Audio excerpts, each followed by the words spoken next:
It's 2 o'clock Apple time, so we're going to go ahead and call this meeting to order on this Sunday afternoon. Thank you all for being here and making accommodations to come in on a Sunday, which I know is not our normal routine. The reason why we're here on Sunday is because we weren't able to get the documents prepared in time to have a meeting on a Thursday or a Friday. So, but I think it's a beneficial thing for all of us to be able to have a little bit more time to look at things as well. So I appreciate everybody leaving their family and coming in. So hopefully we can get this budget finalized and sent on to the commission.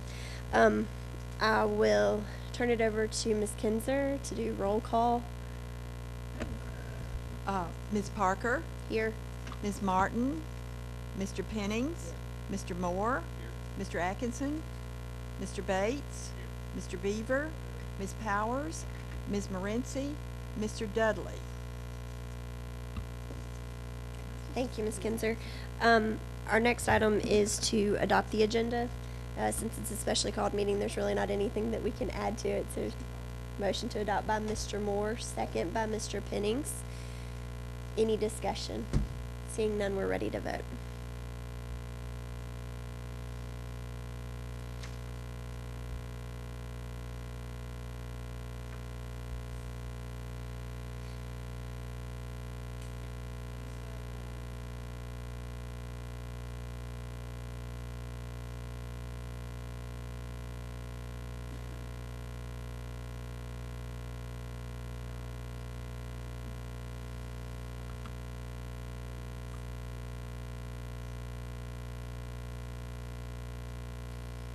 Ms. Shirley, I think the second was actually by Mr. Pennings.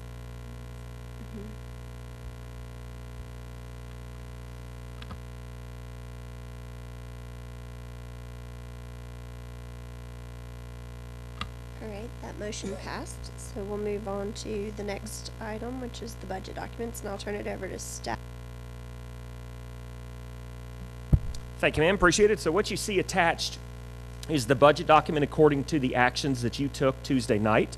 And so we are proud to present to you a budget at $100,952,533 that took into account all the motions that were happening the other night. And that's pretty much it. Where's the document with the itemized 900,000? That was sent to all the board members. All the board Right. members had a copy of that, yes. Can you go through that line by line with us? Sure. It's in our email.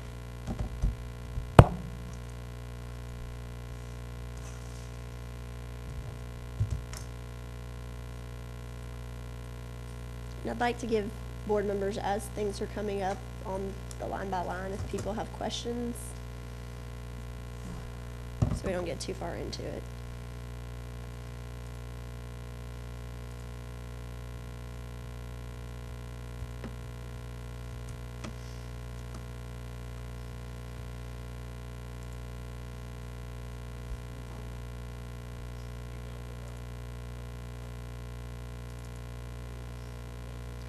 It's titled Budget Changes 8-18.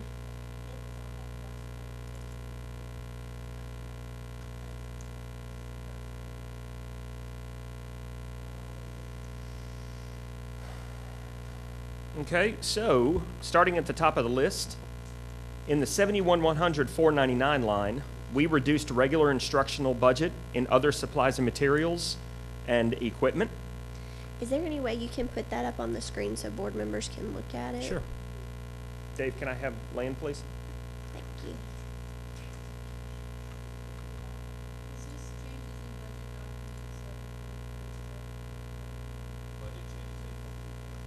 It's budget changes 8-18 PDF.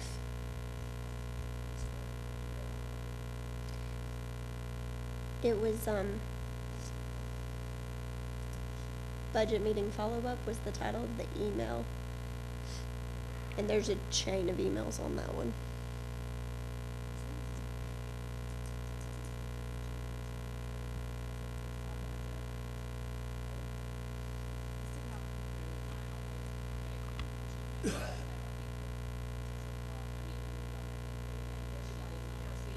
It's I just typed board, yeah, through my usual typical.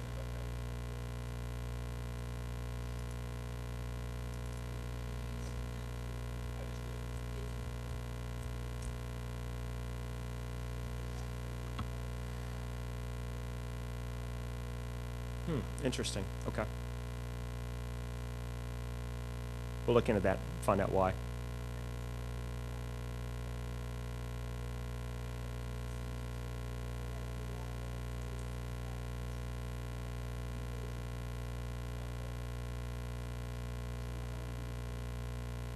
Okay. No, it's not connecting.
That's supposed to go to both personal and, you send it that, it should go to personal and school board email.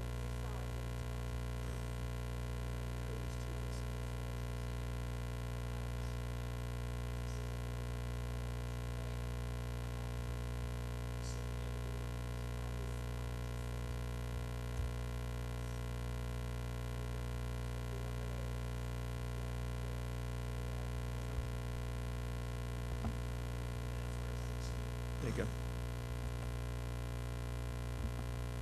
Large enough for everybody to see.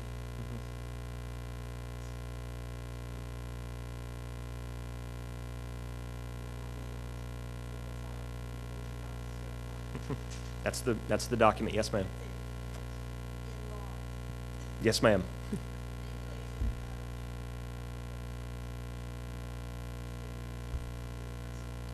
I didn't print that. I printed this. I put the budget thing. If you go upstairs, you can just copy. Yes. Yes, ma'am. Tommy, do you have a key to get in the office? It's locked. Yeah, it's in that, on the, so they moved it. I think it's in that room on the, yeah, on the left.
Oh, sure, yes, ma'am. Yeah, that'd be fine. I wasn't sure if you wanted to wait till everybody had their copies.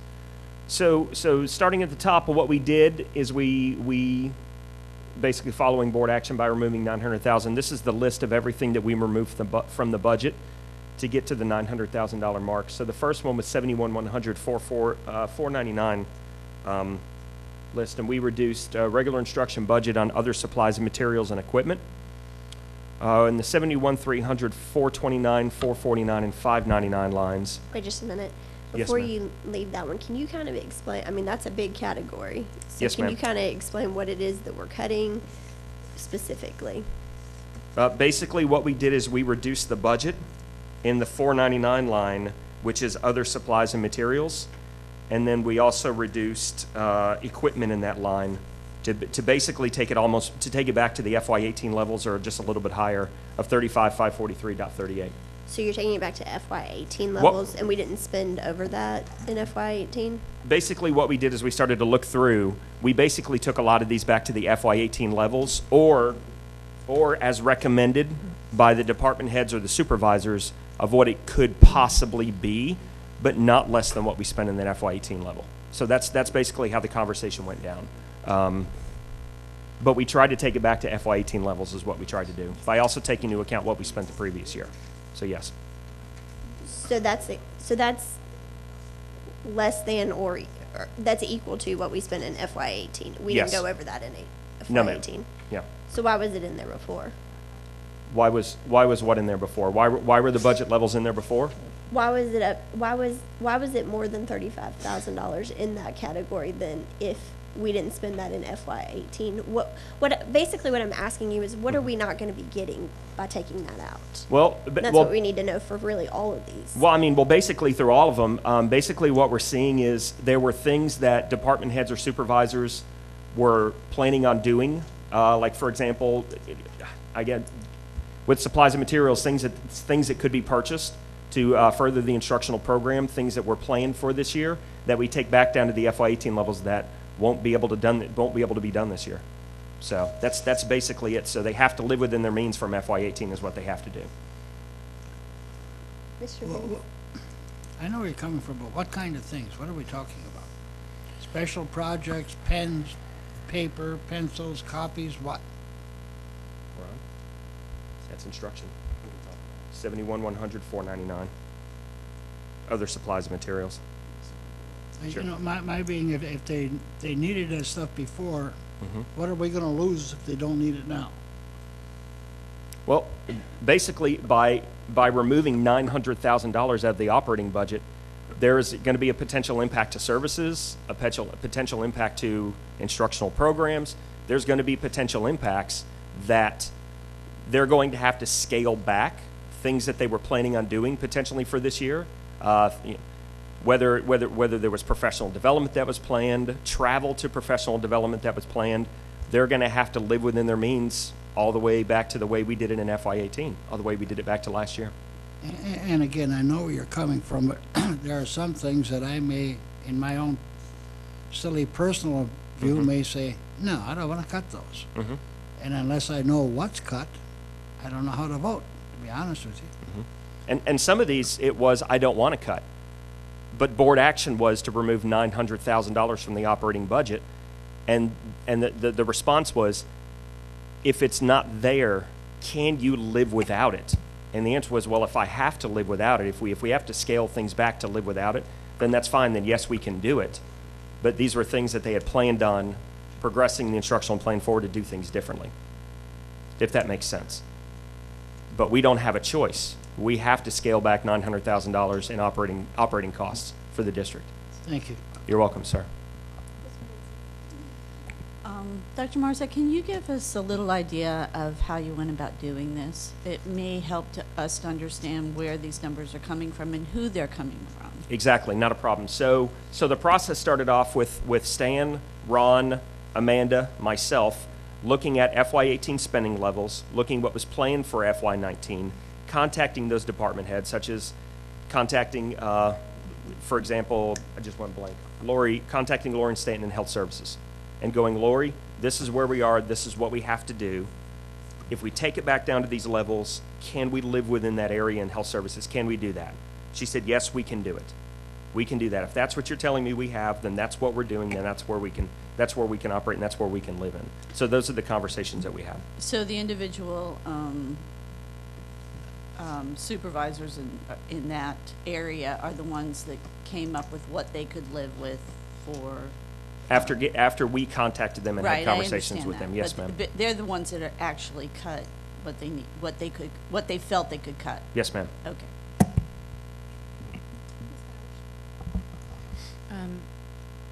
I'm hopeful to get specifics because I know the changes have been made and that's the direction that we need to be heading. Mhm. But I need like specifics, and you're giving like, well, the potential for this or this or this, and it's still as vague as it was when I read this.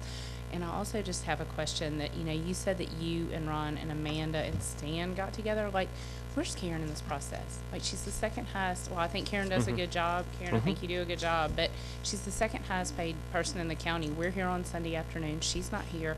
You didn't She's mention. right there. I know, Yeah. but she's not in Murray County. No, like, she that's isn't, a big yes. deal.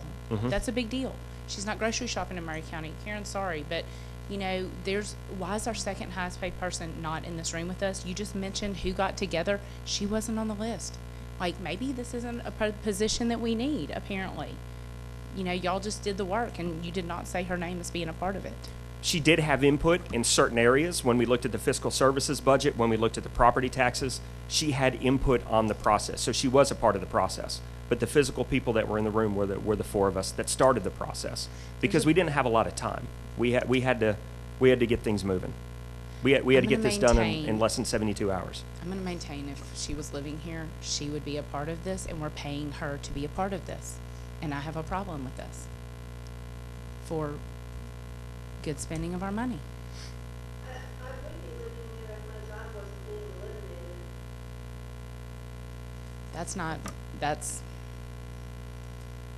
This is management. I can't wear this home if I don't have income. We're still getting a paycheck. I'm sorry. And this is Miss- the We'll- nitty gritty. We'll go ahead and just focus on I will say that if the thought process today was that we were not gonna get details on this, I'm a little concerned. I mean, How are you? reduced regular instruction, I feel much like Mr. Pennings does. I'm not asking for specifics, but for example, if you're gonna cut K2 materials, I wanna know that. We're not cutting K2 materials. They're I still know, in the but budget. I don't know that just by looking at this, and I don't know it based on anything that you said until I asked that question. Okay. So, do I have to ask the right questions to get the right answers from you, or can you just give us what exactly is being cut in this? I mean, Okay. you're being very general about it, and I understand that we tasked you with a big responsibility. Yes. But at the same time, it's this board's responsibility to set the budget, and we need to know what's being cut at the expense of other things. Okay. Not a problem. Dr. Woodard, can you chime in on the 499 line? What we cut back on the other day? Give me just a second to get settled here. I just walked in. And then I'll give you a couple of things. Give me just a second. Chair Parker. Yeah, I agree with you, and I'm not trying to put anybody on the spot, but you just answered one of my questions about not cutting K2 supplies, because that was one of our big problems this last year. That's the kind of things that I want to know. Or if you cut K2 supplies, I'd most likely vote no. Even Understandable. though that's not a good thing to do, but that's the kind of stuff that I personally have to know before I cast my vote. Understandable. Got it.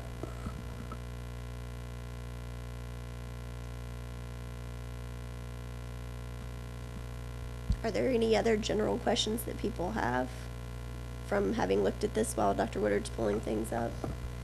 Mr. Pennings? I have one general question, and I talked to Dr. Marzak about this on Friday. It was brought up at our last meeting that we had, 8 or 9 level 1 teachers. If Yes, we sir. have any teachers or any staff that aren't doing their job, we don't need them in this budget. And I'm not trying to get rid of anybody, I'm just saying, if we have like level 1 teachers in this budget, and I understand what our instructions were, I do. Yes.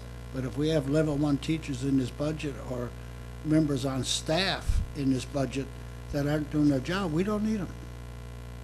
And I know that's awful blunt, but it's the truth. Mr. Beaver? Talk about the level 1 teachers. How many of level 1 or level 2 teachers has been hired this year?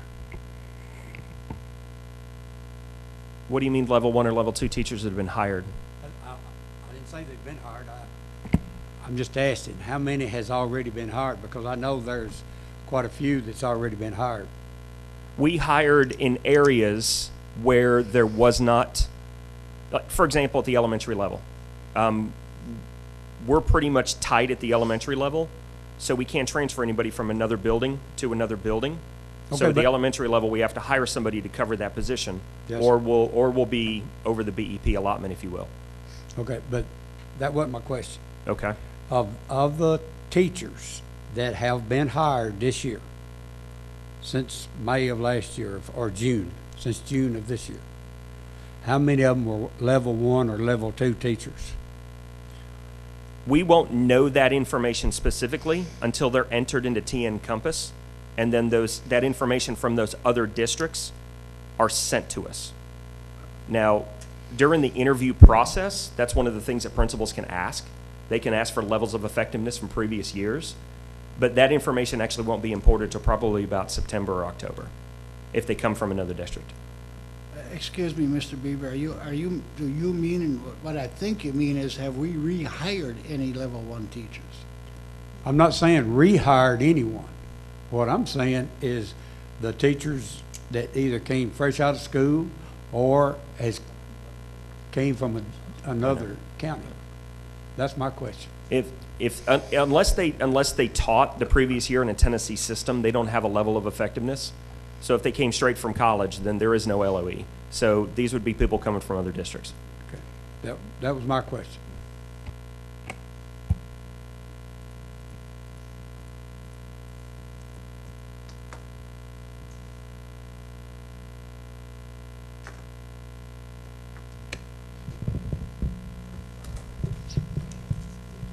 Good afternoon. With regard to 71,100, 499, I'm looking at the current budget level for 2018-19. We have $8,000 in there. Typically in that line, I believe in the 16-17 budget, I think we had $43,425 in there, and looks like we had somewhere around $53,000 in there the previous year. So we've taken that down tremendously. We have taken down the central office part of supplies and materials. I am a little worried about that. That limits what we can purchase in terms of toner and copy paper, things like that. But the rest of the revenue is allocated to schools. $1,725 for Central, $1,325 for Cox Middle, Mount Pleasant Middle, $1,008, Mount Pleasant High School, $1,150.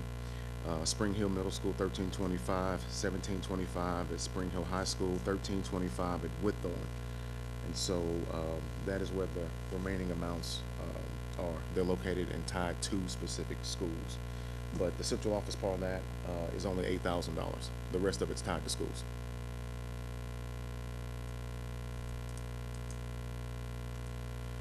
Could I ask I also want to chime in on the question that you had, Mr. Pennings, about the level 1, level 2 teachers. Amanda alluded to that last week.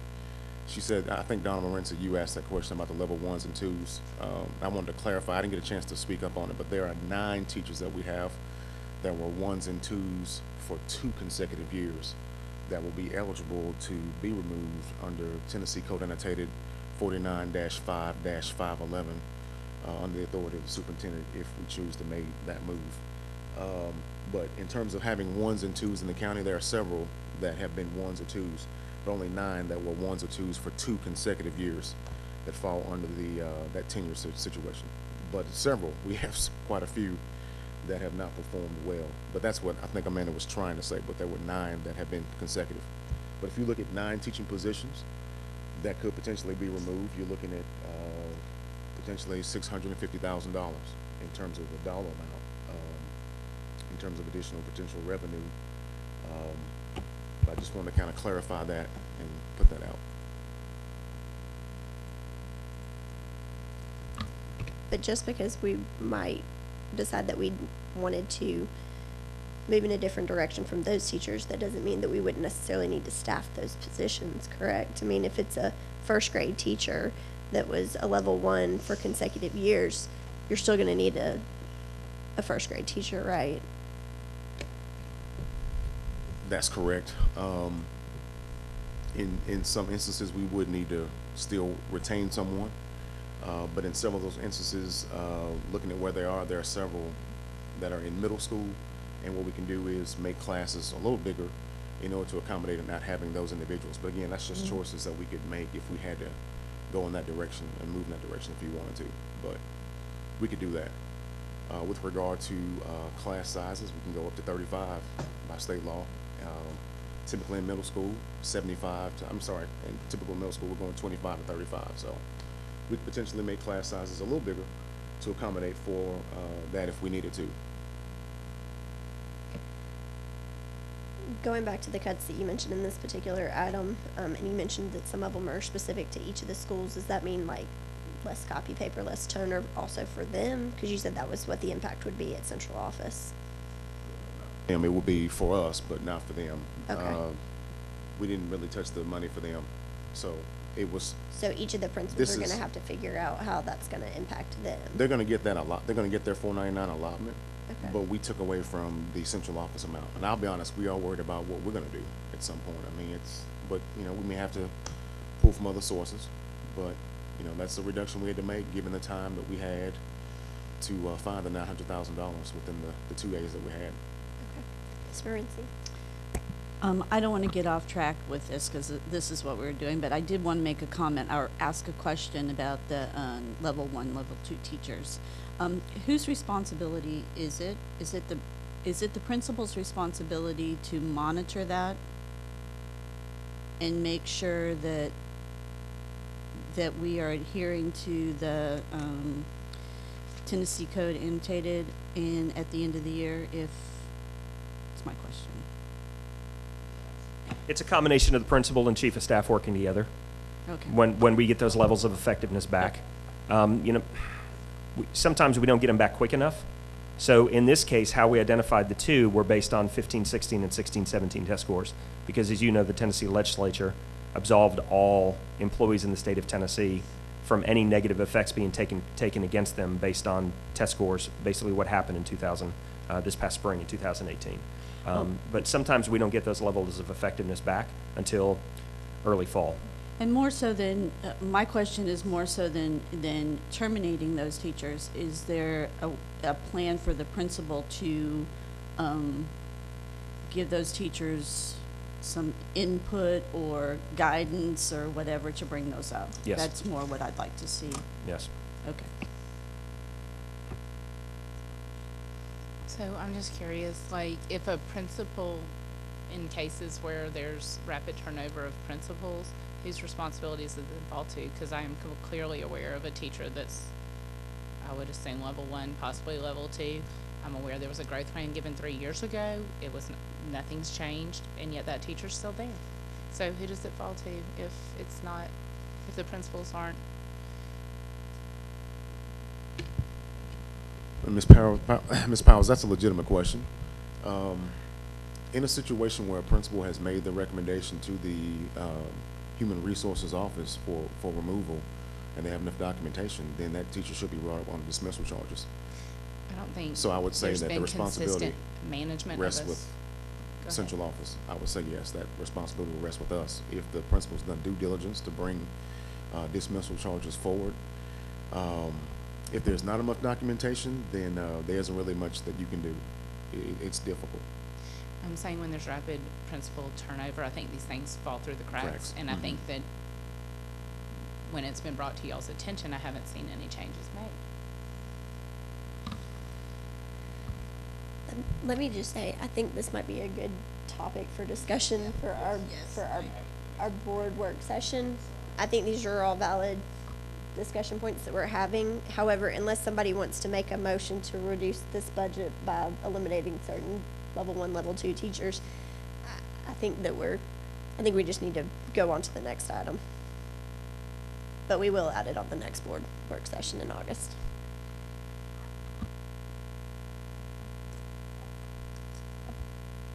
All right, Stan, can you scoot over to the right a little bit? That's okay, not a problem. In the 71-300 vocational education program, I'll pull mine up. We reduced budgets with concerns to instructional supplies and materials, textbooks, and other charges. So if I pull up, let me pull up the 71,300 with the changes we made.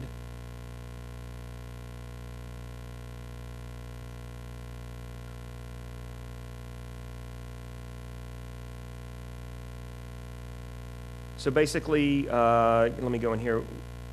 We reduce, well, best way to put it is we reduce them to FY18 levels or higher if we possibly could, based on what was spent the previous year. So we try to keep FY18 levels if at all possible.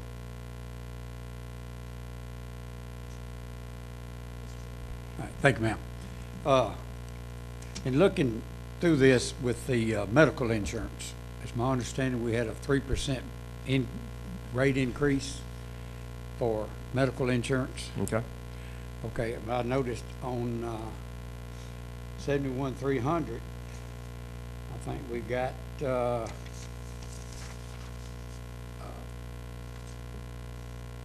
quite a bit of difference there.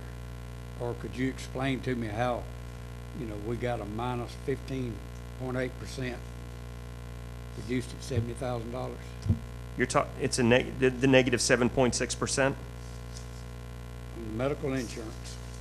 on the 71,300, going from 449,328 down to 415,012, the negative 7.6%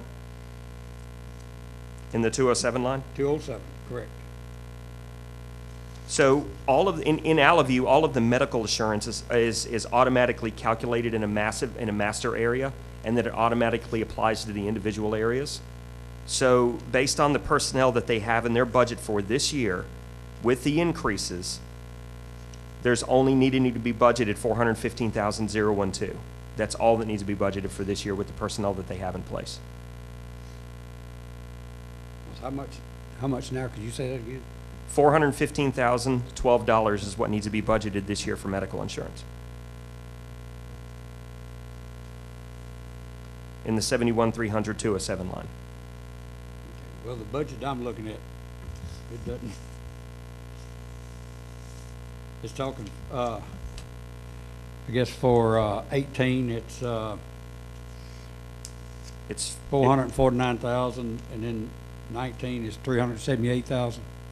For FY19, it's $415,012 on the budget document that's currently loaded to the board agenda. 71,300, 207.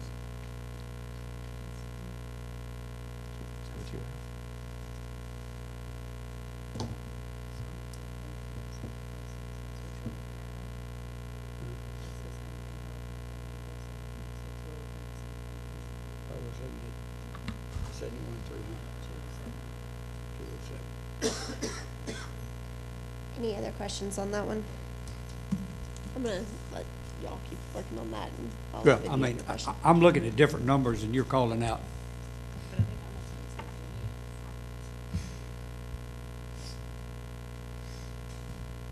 This is, the document that I have is the documents is on that's on the board agenda, sir.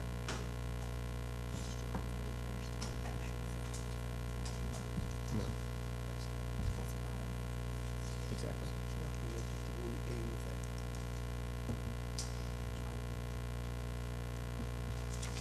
Three. Let's see. Are you saying 71,300, Mr. Beaver? Yes. Well, I've got, that's vocational, isn't it? Is that Yes, it what- is. Okay. And the one that was on the same thing, 49, 415? Okay. All right, that's a different number. Okay. Sorry about that. I That's okay. had the wrong budget. Not a problem. No problem, sir. All right, next item, reduced attendance budget. Any questions on that? Is this a return to the FY18, or do you have any? Yes, ma'am. Yeah. Okay. Yes, Ms. Morency. I just have a quick question. Are we completely staffed at this point, or do we have positions that still need to be filled?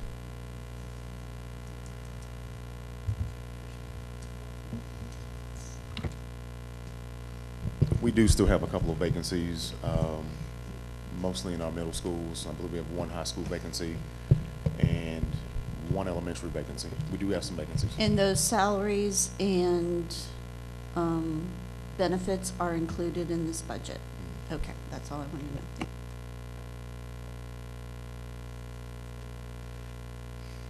Ms. Kinzer, did you have a question? Oh, okay. I'm sorry, I thought your light was moving on. All right, moving on. Reduced health services budget, 72,120. Is that the same fiscal year 18? Pretty much, yes, ma'am. Yeah. I have a question. Okay, Ms. Bowers. So I recall that there was an issue, I believe you had raised it, Mrs. Parker, about supplies. And so we had found money to justify supplies. Is this under you, Mr. Reed, or is this Well, under you? Actually, it's not, but Ms. Stanton gave me this note after the board meeting the other night, and this represents those cuts. She did, there was 2,500 for professional development that they took out, so that's a part of that. And it's basically, she said the nurses wouldn't go to the nurse conference. They usually send a couple nurses to the National Nurse Conference. And then they reduced the their supplies down by $4,000. So to bring it down to that, she said we just don't need to buy that much. We can get by. We do have money in there for supplies for the new schools, and we left that to staff the nurse supplies, to add nurses, nurse stations, not nurses, but have supplies for the nurses at the two new schools. So she just came back and said, we think we can tighten our belt and cut out that much money. So $2,500 of that was professional development, $4,000 of that was for supplies. And she offered that at the end of the meeting.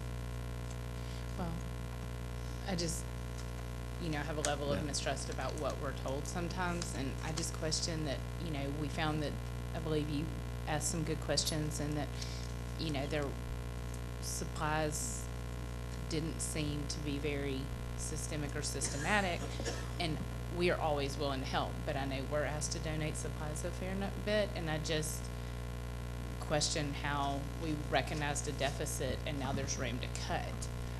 Can you speak to what you found out when you asked those questions? And she's not here to ask, and I think when the person's not here to ask, we kind of just come up with the best answer to keep us moving forward. But can you just speak to what you found out this year, please? I'll just say, I had a constituent that called me, and I think I've raised this before the board, but at one particular school, they were out of Band-Aids.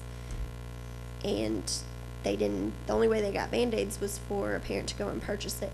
So I don't necessarily have a problem with this cut, but I really hate to see that cut then fall on the PTA or parents to have to bring in more supplies in order to staff our nurses. And let me mention that one of the things that may have helped her with this, we have actually, our insurance company, when they visited our schools, said they felt like we had a deficit of first aid kits in our schools. So we have just contracted. We actually worked out an agreement where food services paying for part of this, health services are paying for part of this, and we're paying for part of it out of our operations budget. And we contracted with Airmark. We've put a first aid kit in every nurse's office that they stock weekly. And so we've included that, and it is included in this budget. So that may have helped her be able to, and it has Band-Aids in it and all those kind of supplies. Actually, I visited with Nurse Allie, who is the head nurse, the other day, and we went through, and she said, we can use all these, and I said, yes, there's no restocking fee. That we pay, I think it's $12.99 a week for each kit, and they restock, they come by and restock every week. So we're trying to address that. Well, that sounds like that may be how we're addressing it, so I appreciate you looking into that. And so that may have led her to believe she could cut some of this supply. I don't know why she Right. offered that. I do not know that. Mr. Bates. I just wanted to point out one thing that may be helpful for the members when we're looking at these. There's maybe two different definitions of a cut. You've got the cut of reducing maybe what was originally proposed to us. That could be looked at as a cut. But then for me personally, what I primarily look at is what did we spend last year, and is it falling below that or not? That's where I actually see something as a cut. I see making a reduction in the proposed increase a different way. And so for like this one right here, it may be helpful for board members to have. We can have this sheet, but you may be wanting to look at what's on the board agenda as well, because like for that example, the 71, 120 health services. So we're looking at this sheet, and it has a $6,500 reduction. But actually, when we look at the budget itself, health services, it's actually the budget that we've got before us right now is an increase over last year of $72,000. So there's really nothing being cut. It's actually, instead of it going up 70, it was going to go up, I guess, what, $80,000. Now we're looking at going up $72,000 or whatever the difference is. Just trying to do the math in my head. So anyway, we may want to look at that as we're going through this. We may be looking at this like, oh, wait, what's going on? Are they going to be cutting services? Are they going to be cutting things? Or are what we're really talking about is actually a reduction in the proposed increase over last year? So I don't know if that's helpful for folks or not. That is helpful, Mr. Bates, but I will say that I do think that it was a valid question, considering the fact that we know that this year whatever was in fiscal year 18 did not meet the needs of all of our schools last year. Right, and that's a legitimate question, but what I'm saying is, like, just to that one point, if there's not enough materials, Right. we're increasing their budget by $72,000. Mr. Breeden just said it's to outfit the 2 new schools, though.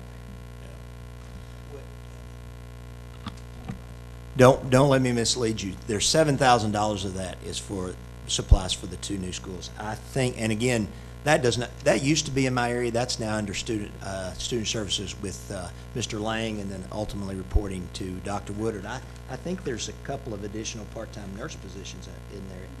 I think we found we have a shortfall in being able to meet all of the 504 things that are continuing, and so I think they added some additional. I think there's, I don't know that for sure, but I think it's 2 part-time nurse positions. Regarding the Band-Aids, that they were out of Band-Aids, if I remember correctly, they did a transfer of Band-Aids from one school to another. The other schools had plenty of them. It wasn't that the county was out, just that one school was out. And so if I remember correctly, that's what happened with that.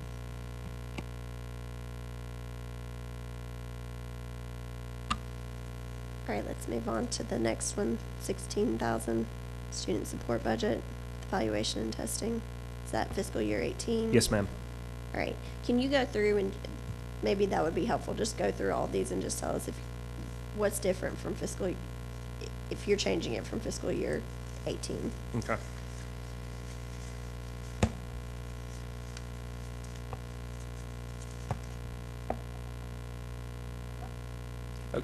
Okay, got it. Not a problem. So anything about the 72-130, 322? Reduced other student support budget with evaluation and testing. That took it down to the FY18 levels. Okay. 72-210, which is the regular instructional program. Reduced regular instructional budget with travel, other supplies and materials, and staff development. So we dropped the travel budget down to $38,700, which is about $40,000 less than what it was for FY18. The other supplies and materials was what it was at FY18, and the in-services staff development dropped $2,000 down to it dropped to $2,000, I believe. Let me look at it exactly.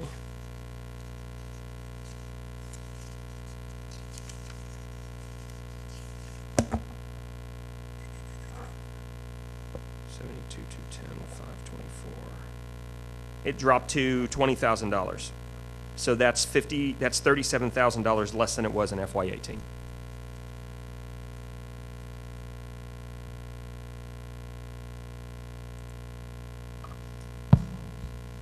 So I'm just curious, what does that mean? Like, I think travel is something we had identified that we feel like should be cut in the short term so that we can make ends meet.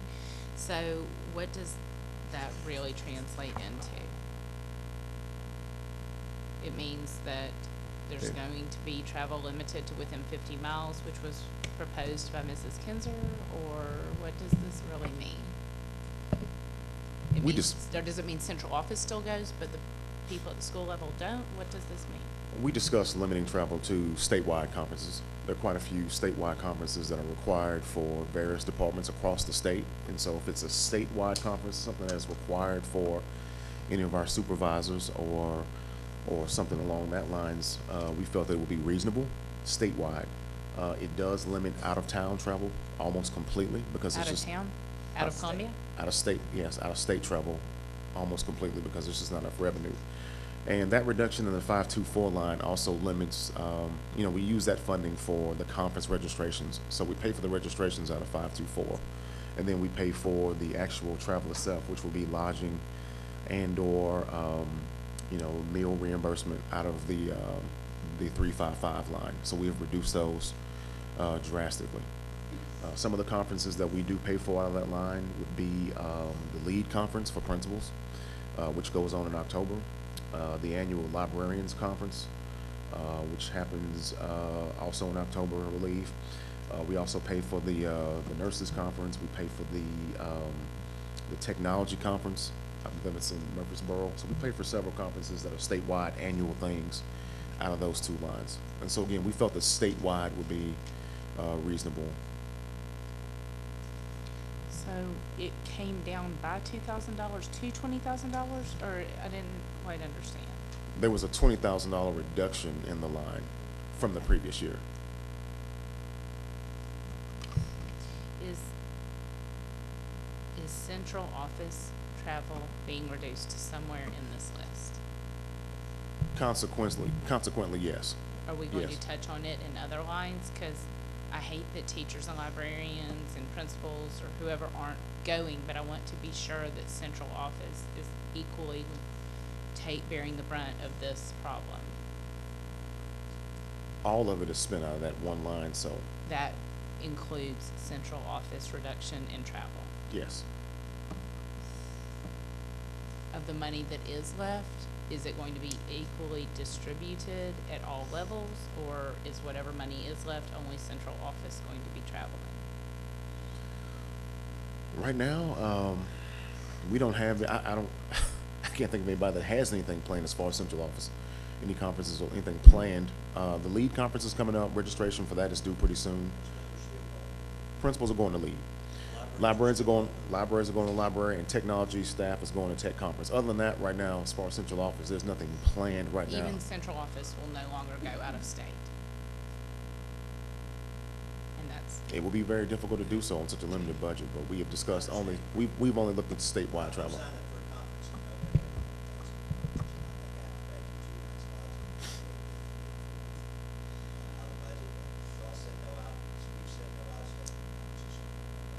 and this will apply to Dr. Marzak as well. Except for the conferences that are required by the contract. Yeah, there's no need for me to go. We were slated for an October tech conference, and we both canceled the conference. So anything other than what you provide by the contract, I'm not going.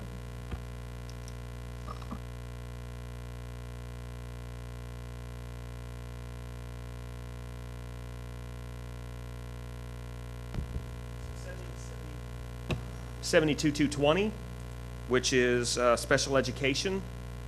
That's a reduction with concerns of communication, other supplies, materials, charges, and other equipment. And so that was taking that back down to FY18 levels, except for other equipment, which was just reduced in half from 3,000 to 1,500.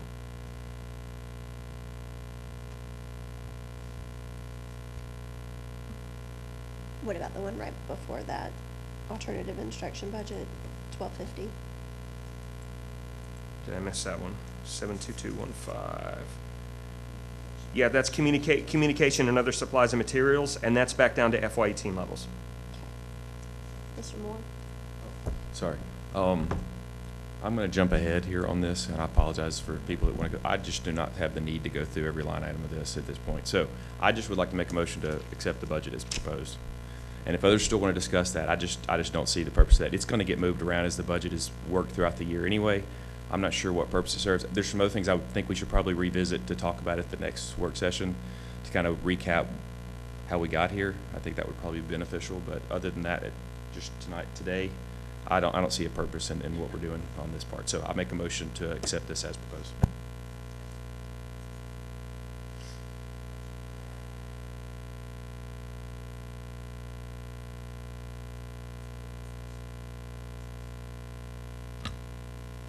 I will ask one other question. Sure. Does this budget include increases for central office staff? The motion you guys made to take the $3,999 and apply it to the raises does apply to central office staff except for myself. So yes. Does it include any other raises? Raises? No raises, no ma'am. No adjustments on salary schedule? Oh, adjustment on salaries. Yes, Miss Alexander's salary is still in there. The salary fix that needs to happen. That's still in there. But that's not a raise, that's a salary fix. It's technically a raise for her, though, is it not? Well, she makes more money this year than she did last year, so. Correct. But it's not a raise. No, it's a salary fix. That's the way I look at it. Okay. And that's what I'm afraid that if it doesn't happen, that's the way the EEOC will look at it as well. So that's why it's still in this budget. Mr. Moore? Okay. Dr. Marzak, when we left the last meeting we had some pretty specific directions for how to prepare this $900,000. Yes, sir. Did you meet, and do you feel like you presented this and prepared this to meet all of those? Specifically, and what would be in my interest is that when you prepared these cuts, these are in the best interest of the kids and the programs that will be the least impact to them. I think Mr. Bates worded that part. It's the best we could do. Yes, sir. Okay. It's the best we could do.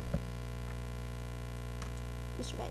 I just want to clarify one thing. I mean, I know that we've mentioned several staff members by name. None of us are voting on a budget that contains a single person in it. There's not one item, not one line item that has a single person by name.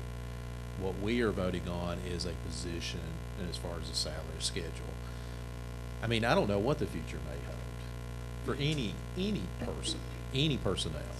I think what we need to be doing from a board standpoint, from a global standpoint, is to look at salaries of key positions and make sure that we have a competitive wage set. There could be some disagreement or there could be some discussion as to what is a reasonable value for that particular position, for the responsibilities that they have. I certainly understand that point, but I don't think that we as a board should really get into the name or identity behind any certain position, just like we wouldn't for teachers. I mean, we wouldn't be going through this budget that we're setting for teachers and say, well, let me pull out those three and I'm going to reduce the budget by those three individuals. We'll never have that authority. We don't have the authority to ever tell the director, whoever the director ever is, that, okay, we don't like those three individuals, so we're going to reduce just that. We could reduce the budget by that amount, but still it would be up to the superintendent's office to make that decision on how to best spend those funds in that budget. Mr. Bates, I do want to just say, I did not name anybody specifically. That wasn't my purpose. Dr. Marczak was the one that actually named who was actually impacted by that. And I recognize what you're saying, and I agree with it to a certain extent, but we've also asked for the administrative salary schedule to be reviewed before. I mean, I think it'll probably be on our August meeting, because I believe that Ms. Alexander said she could have something for us in July. We didn't get it in July. And so that's my only concern, is that once we approve this budget, then we really don't have a lot of flexibility on existing positions. And this is the oversight function that this board has. Now, of course, Dr. Marzak, he can move things around as he pleases to, and he certainly has in the last several years. So that may be another reason why it is fruitless for us to go through each of the lines line by line. But there is a governance component that we have to be responsible for. And I agree with that. I think it's a point well taken. I think from a board standpoint, from a global standpoint, as far as our governance, I think that if we have some frustrations from a board governance standpoint, let's address it. Let's do it in a constructive manner. I just don't like to get into, we just have to be careful as a board. Agreed. And so what I would like to see is, if I understand that there may be an understanding about the administrative pay salary, whether it's board policy, again, I think there's some clarification needs to happen on that. But we could fix that as a board. Correct. So I think we could, if we think that that is something that is fundamental as far as our governance, then let's put it in policy. Let's make that very clear. Let's have a schedule and let's vote on it and let's adopt it. And that way there's not, well, I'm just saying, Yes. I think that could help us as a board Agreed. to avoid frustrations so that we're Agreed. not in a kind of quasi unclear realm, because I think that's maybe that causes some issues sometimes. So let's fix it. That's what I would propose, is like going forward. If that's what the board elects, wants to have some very clear instructions, clear schedule, then let's do that. But I just don't think really, as far as this particular matter right now, I mean, I think we're looking at a budget. Whatever we're going Agreed. to set it, let's set it the budget. Agreed. But I will say that from conversations that I've had with county commissioners, the auditors, it is very clear. It is this board's responsibility whether or not we give a raise. That is very clear. All salaries, all increases in salaries have to be approved by this board and have to be approved by the county commission. And the reason why I asked that particular question was not necessarily to be specific to any one person, but because we are up against a deadline here. And I do not want anything to prevent the county commission from moving this budget forward. Most recently, we had a budget amendment that we approved for a particular staff member that came back to us because the commission did not want to approve that raise. We could argue over why that is, but at the end of the day, we don't have time for them to send it back to us if they say they don't want to approve because of a certain individual raise that they don't want to approve. And they do have that authority. Well- So that's the only reason why I'm saying I want to be very careful about how we put this in there. Now, if we want to, if Dr. Marzak feels like there's a need to provide a bonus or address the salary later on, then I think that would be the appropriate thing to do. I don't think it's appropriate in this particular budget myself to approve a raise for any individuals if it means that it has any potential of not allowing this budget to go forward. I think, and there's again, I think we're probably on the same page. I just have a different conceptualization as far as how to best address it. And I do think we as a body, we also want to be very cautious going forward with the county commission to getting into the weeds as far as particular personnel. I mean, and maybe Agreed. on a case by case basis, we may agree with it, but we're setting ourselves up to really get burned, and we're really setting ourselves up to really politicize hiring and firing and that sort of thing. And that's just think from a governance standpoint. I'm just looking at it from a good governance standpoint. I think we've got to be very careful with our other body getting into that. Whether, again, we may on a case-by-case basis, we may agree with some of those points, but I just think we're getting in dangerous territory when somebody's saying, well, I'm not going to do that because my cousin didn't get the job. I mean, they shouldn't do that. You know, I mean, we should be almost like blinders and objective and neutral on that. It should be good governance of setting what is a reasonable rate for those things. There's other questions about, you know, whether it's the best personnel for the job. Those are legitimate questions. It's just a different way of addressing those things. But let me say, I do want to be very clear and reiterate, this budget, I know that they're saying that these are tight things, and we don't know if we can make it. These are the budgets that we're setting as a board. And there's no ifs, ands, or buts. It does not go over. And of course, I'm getting ready to roll off, but I think as a board, we should hold the line that there's not going to be 6 months from now to say, hey, y'all set the budget, but we end up spending over it, or we've got to transfer the money. I mean, I'm serious. I think that's where we as a board really need to buckle down to say, hey, this is our budget. It can't go over, and just be firm on that.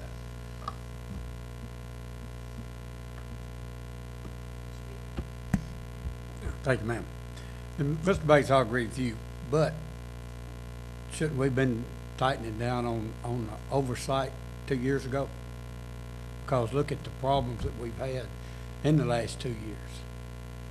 And so it's our fault that we haven't kept a closer eye on this. And so I think that's what we're trying to do here right now. And, you know, as far as what, one of the things Mr. Moore said, you know, I'd like to go down to 73,300. And let's look at that. 73,300 community services. I think that's the right one. Okay, we got a supervisor director budgeted $90,000, but we've done away with the teachers, with the educational assistants, other salaries and wages, and all we have in that budget for FY19, we got $90,000 for the supervisor, director, and then it's all the benefits. No teachers, just, so why do we even have that if all we're gonna have is a director? Mr. Beaver, let me provide some clarity for you on that. Those are our FRC directors. 3 individuals split that $90,000, so they get $30,000 each. There's one director at Mount Pleasant Elementary, one at Central High School, and the other person's at Whitthorne Middle School. So that's 3 people splitting one salary. Now, it's up there. You see a $9,000 reduction in community services. That $9,000 was, I had come before the board and I asked, could we please give them a raise of $3,000 each because they did not get 3% that other employees in the county got, and you all agreed that would be a good idea. But in trying to make this work, we thought that maybe we'll just take that back to FY18 levels because we needed every penny that we could find. So that's why the 9,000 is there. But 3 people are splitting that one salary. So I apologize if there was any misclarity on our part on that. That's 3 people are splitting $90,000. Yes, there's a state grant. There's 3 directors. It's a state grant. All right. Look, how can we tell that by looking at what we're looking at? I know it. I know it. Okay. You know, I agree with you, Mr. Bates, that this is the budget that we've set and you expect it to be held to, but I feel like this board has set a precedent of, you know, when we budgeted for 65,000 and then we hired someone for 140,000 and this board condoned that. We set a precedent, and I think I've seen it done numerous times. So I am rolling off, as are you, but I do encourage the board that will remain and the board that is coming in to stick to that, or to ask for discussion before decisions are made. But I feel like we set a precedent of allowing it, and the amounts grew. So I hope that y'all do your board governance and hold the director accountable for what we budget, and expect discussion before decisions are made that hold us accountable for things like BACO and our finance director's salary that we are currently paying. And it's no offense to you, Karen, I think you do a good job, but I do feel like I feel like people who Murray County tax dollars pay should live in Murray County and should be here attending all the meetings to maximize the benefit of what we are paying and to get the best job possible out of people. Our teachers are not allowed to teach remotely. I do have a question on 72-110, the 75,000 attendance budget with salary supplements. What are we reducing there?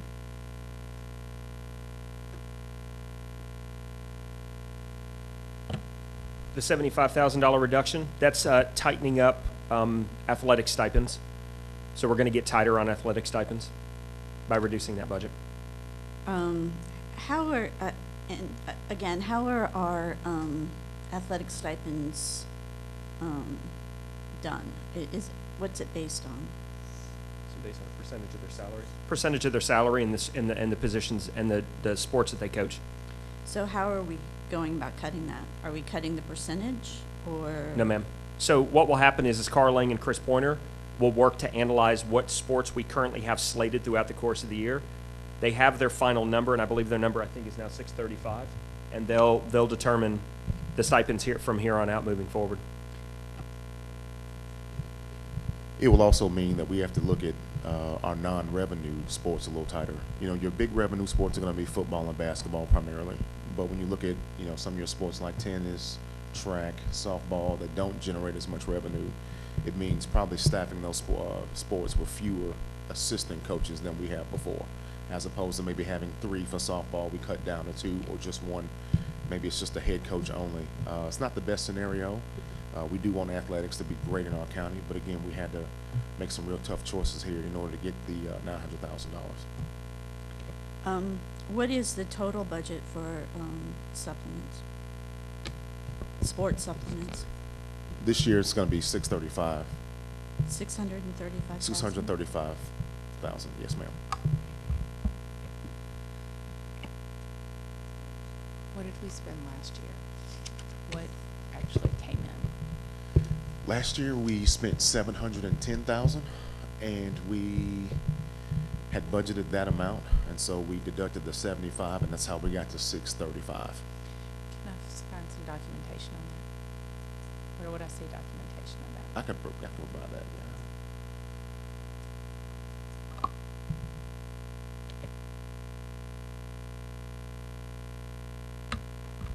Hopefully everybody's had a chance to ask the questions that they came here with. Seeing no lights, we do have a motion on the table. So we are ready to vote.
All right, that motion did not pass.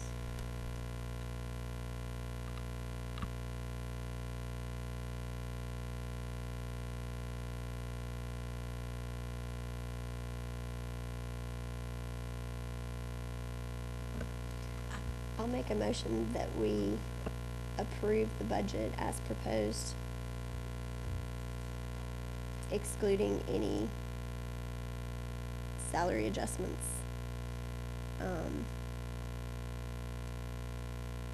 What I would consider to be salary raises from last year.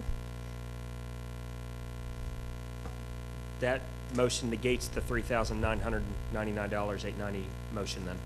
With the exception of that portion. I'm talking about specific 14% increases for positions under the salary schedule.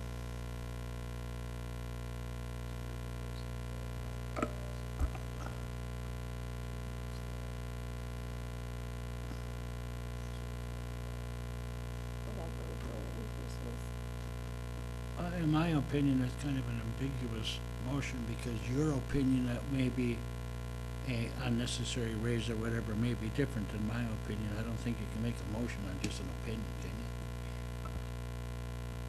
you? I'm trying to be as specific as I can without naming names, because that's what I was encouraged not to do earlier. So what I'm asking for is to approve the proposed budget as proposed, but delete or exclude the increase in human services raise.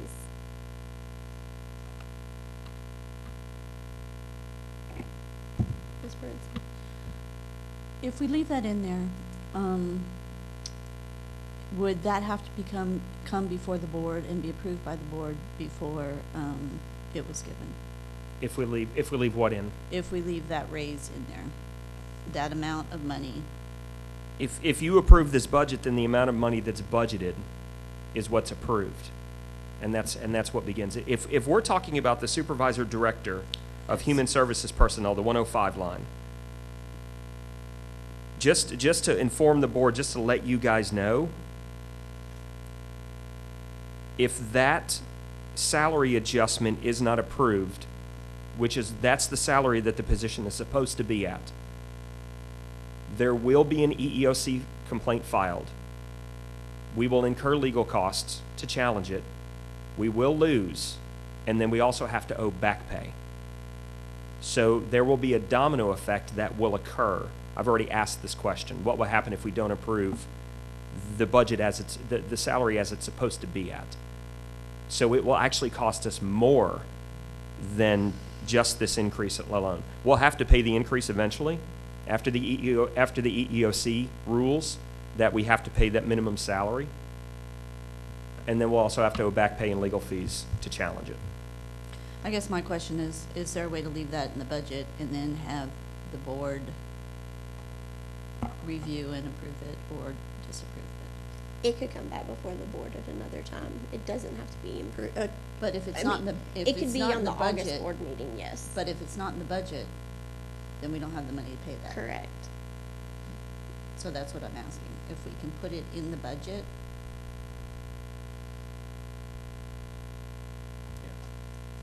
and make that decision. I would like to have some clarification from our attorney. That would be the next best person to ask. And, but I'd like to have it in the budget so that if we have to make that, if we decide to make that, the raise or the position be that amount, that the money's in there to pay it. It's-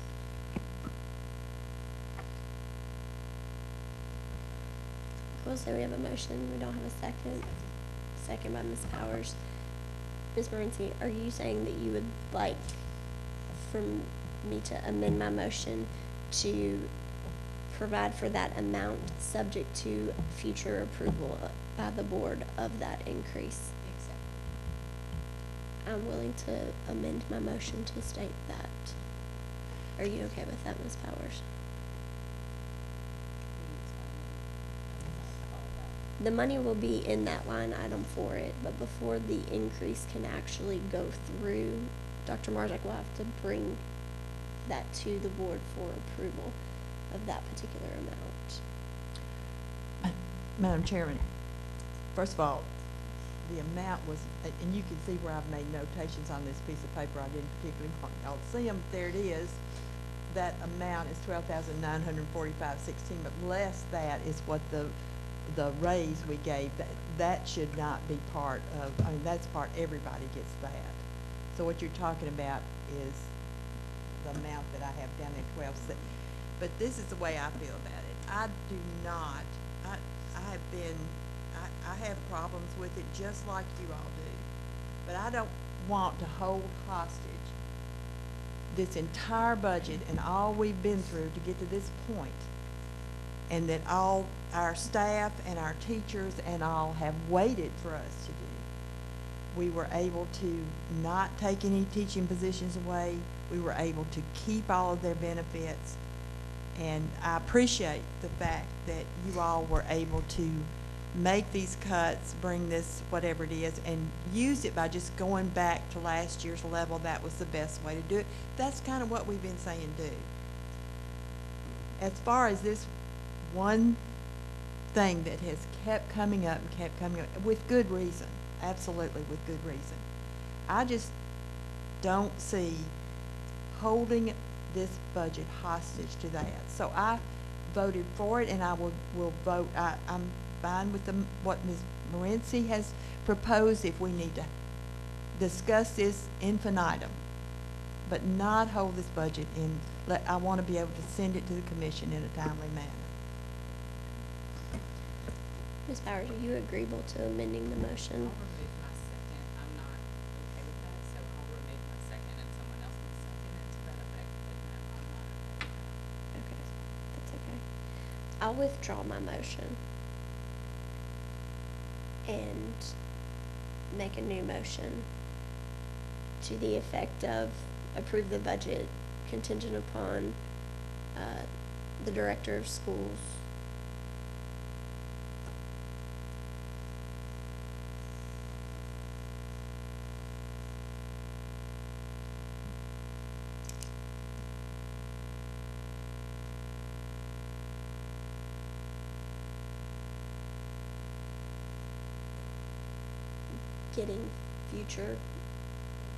getting board approval for any increase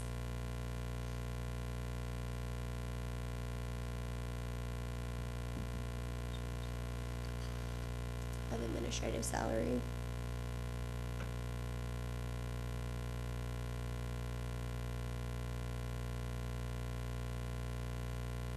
for chief of staff.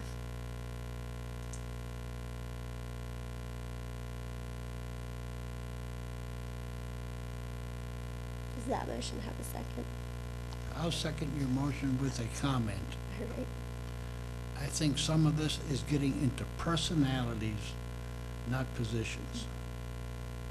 And we should never let our decisions be made by personalities. Mr. Weaver. Thank you, ma'am. You know, I think the other night, Mr. Breeden brought up a very good topic there about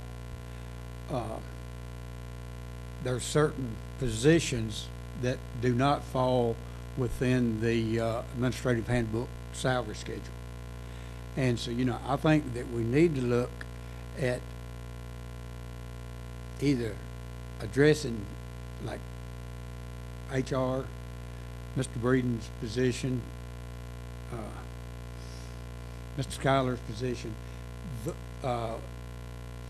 where that the ones that don't have direct contact with students, that they more in the support role, you know, fall into more closer to the salary schedule on a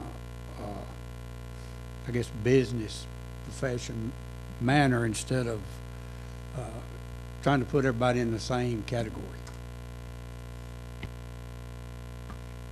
And Dr. Marzak, I just want to ask you one question about this particular item, because you said that we would owe back pay. Yes, ma'am. It's my understanding that this should have been changed even before you were, once you put her in that position.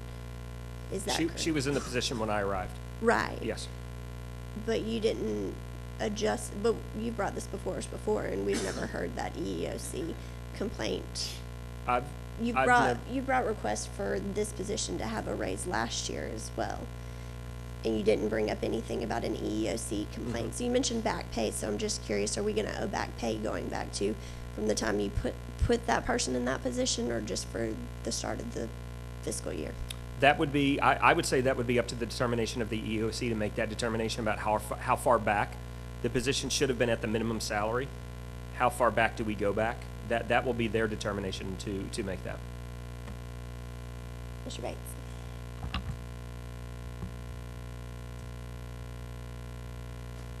mean, I don't want this to get hung up, but, I'm greatly concerned about setting a precedent here. I mean, I understand board members may have specific issues with a specific position, but I'm just very concerned that if we get in from a board governance standpoint it may be something that you agree or disagree on this particular item. What happens in the future? I don't like who they hired. I wanted the other guy to get hired. So I'm going to hold the budget, and I'm not going to approve the budget unless we do whatever. I just think that sets a bad precedent. I don't have a problem with making a reduction of the budget if there's that amount that people feel like, okay, we got to hold the line. Then I don't have a problem reducing the entire human resource budget by $13,000. But I just knew, I'm concerned as, from a board governance standpoint of creating a precedent that could, it just has, it's a law of unintended consequences. I mean, you just plug in whatever potential scenario in the future, and that's where we're kind of going down that path. Ms. Morency? I'm not sure on this, but you mentioned that, that raises, that salary raises had to be, okayed by the board and by the county commission? So, in order to do this, that would have to take place anyway? Is that, I'm asking, because I have no idea. See, I don't agree. I don't agree that the commission approves raises. They approve a budget. So if we say, hey, we want to give everybody a $1,000 raise, and it increases the budget amount by that amount, they got to approve that amount. But I don't think the commission has any authority whatsoever. In fact, at the meeting that Stan and I were at, Daniel Murphy informed them, by not approving this budget amendment, you're actually violating state law. You cannot not approve this. Now, they can always approve or disapprove, or we're going to take money out of fund balance, or they can approve or disapprove the overall budget number. I mean, basically what the commission approves is just these big global categories. What happens within, that's a matter, I believe, that is really beyond their purview. And, you know, they may have opinions, they can voice opinions, but that is something that is not really their authority.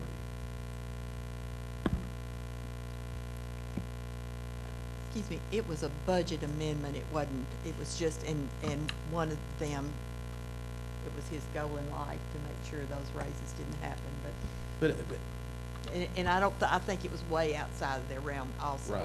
Yeah. But it did pass the full commission, but that's, it wasn't part of the big budget. But, I mean, and I we understand, had look, we're approved. all human. Right. I don't like that person, I like that person. It's always gonna happen. It's But I always- just think that absolutely. we want to make sure that we have a professional board. We want to make sure that the commission treats us professionally. Just whenever we start bleeding into that level of getting into the weeds, I don't care what happens. You're gonna make half of them mad, and you're gonna make half of them, it's a lose-lose situation. And while we, on a very case-by-case basis, we may be like, well, I kind of agree with them, or I don't agree with them. It's just from a governance model standpoint, you're heading down a path that is, things are going to come up that are gonna be the law of unintended consequences, where you might think it's great this time, next time around, you're gonna be like, oh my gosh, what is going on? And I think that's what my concern is here today. Again, we may all agree on the individual merits on a case-by-case basis, but I haven't interviewed the first person since I've been here. And if somebody says somebody's not doing their job, I haven't gone out and I haven't talked to that person. I haven't actually gone and went individually to talk to this person. And so before I ever get into anything, before I start calling anybody anything or kicking somebody down the road, I want to know what the facts are. And that's just something for me as a board standpoint. I just know that I'm never going to have that amount of information, because I know, look, sometimes some people come up and they say, well, I don't like that person, or they're doing a horrible job. And then I start digging into it, and then come to find out the reason that people are mad sometimes are because maybe they said something to them and it rubbed them the wrong way. And that's not to say that on an individual basis, you know, that's not, there's a kernel of truth, but how do I sort those things out? And so I just think when we get from a board level standpoint, I would prefer for us, from a governance standpoint, to just have a wall there of saying, look, we're staying objective, we're gonna be setting budgets, you're gonna live within your means, but these are things that we're not gonna really get into. And so with the motion that's currently on the table, I feel like we're kind of going down that path. It could have some unintended consequences. Mr. Moore? Okay. This is where I really wish we had legal representation here today. So we're approving a budget that's contingent on something else we're supposed to do at some undetermined later date. how does the commission work with that? I'm just being functional here. I don't quite understand that. Okay. I'll withdraw this motion and just approve the proposed budget as proposed, but delete $12,731.49 from human services. I'll second that. All right. We have a motion, we have a second. Do you have that number, Ms. Shirley? You probably don't have it in front of you. So you're reducing the overall budget? No, wait just a minute. Excuse me. I'm sorry.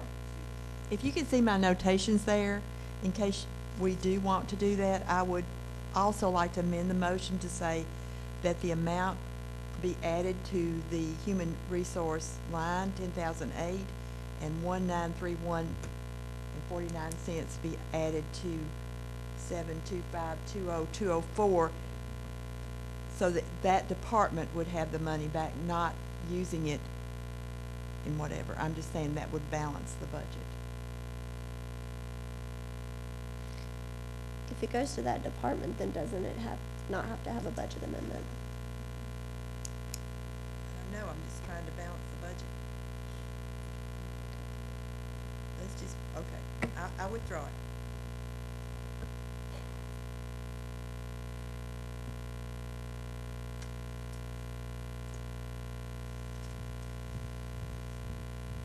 Well, actually, why don't we move that amount to instructional support?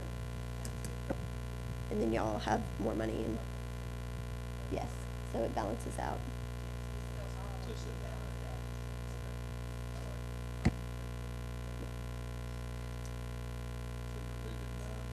$12,000, I think $12,731.49, because the raise on the, across the board would still be applicable. Right. I just pulled one of those out. Sometimes it was 213.82. I'm sure all of you had a fun time with it, but that's just one that I mean, it wasn't consistent, but that should work. It, It actually comes to about 1/10 of a percent raise. The cost of the raise, you would do that. Ms. Shirley, $12,731.49. uh-huh. I found that number randomly floating on a piece of paper.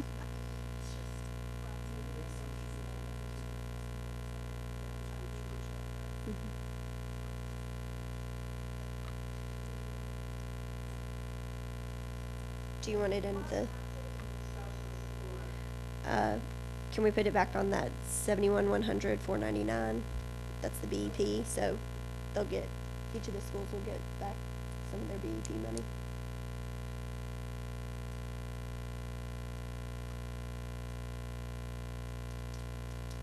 Add one more one in there, 71,100. That's it. Mm-hmm.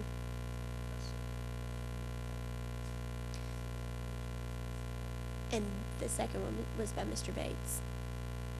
Mm-hmm.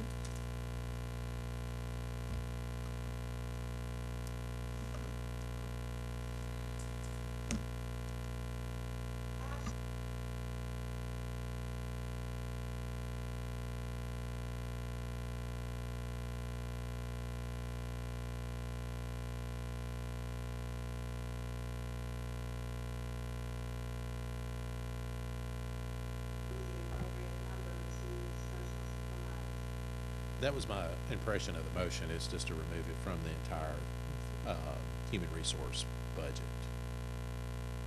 I don't think we were specific in any individual line.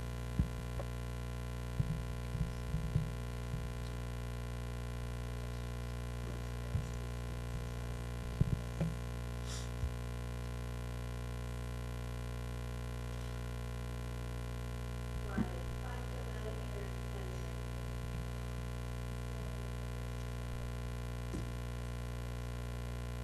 pension. FICA, Medicare, and pension associated. You just want to say plus Okay. I was just going by what Karen had said. Madam Chair, can I make a recommendation? Yes. Could we just move that to athletics? Because then it goes from salary line to salary line. And then that way we wouldn't have to, worry about the FICA, Medicare, et cetera. You still have to take it out of HR and move it to the line that supports the Athletics. salary. But we would just be going from salary line to salary line. It's cleaner. But I mean, you still have to have the benefits. If you're increasing the salary line for the athletic, then you'll have to increase the benefits that tag with that. So the amount part is the part that's gonna change, is, yeah. And I think it's okay with, come on. All right, any,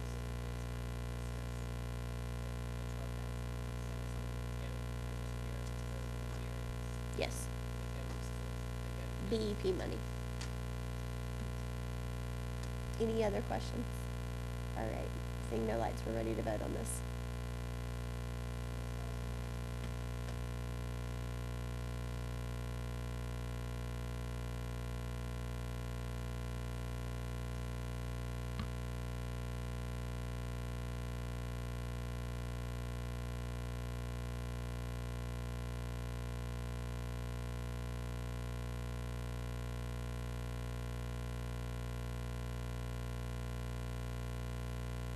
All right, that motion passes. Do we have a motion to adjourn? All right, all in favor say aye. We're adjourned. David raised his hand.